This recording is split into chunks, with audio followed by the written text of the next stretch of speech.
यहाँको समक्ष पाठेघरको मुखको क्यान्सरको परीक्षण तथा रोकथामको बारेमा जानकारी दिन गइरहेका छौँ।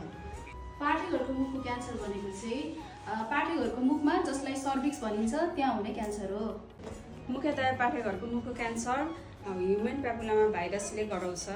नेपाल सरकारले यस रोगको नियन्त्रण तथा रोकथामको लागि 3वटा रणनीतिहरू ल्याएको छ, जसमा चाहिँ नेपाल सरकारले छात्रहरूका लागि 90%ले एचपिभी विरुद्धको खोप र 90%ले पाठेघरको मुखको क्यान्सरको जाँच तथा 90%ले क्यान्सर उपचारको लागि रणनीतिहरू ल्याएको छ। यस रोगको परीक्षण तथा स्क्रिनिङ मुख्यतया 3वटा विधिबाट गर्न सकिन्छ। Number 1 HPV DNA, number 2 CIA जाँच, नम्बर 3 पेप स्मियर जाँच।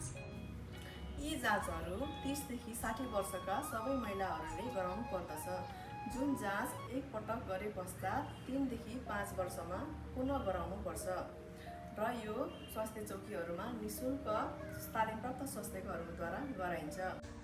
5 मिनेटको जाँचले 3 देखि 5 वर्षलाई ढुक्क हुन्छ। पाठेघरको मुखको क्यान्सरको जाँच मात्र नभएर जीवन बचाउने एउटा महत्त्वपूर्ण उपाय हो। त्यसकारणले आफ्नो नजिकको स्वास्थ्य संस्थामा गएर जाँच गराउन हार्दिक अनुरोध गर्दछु।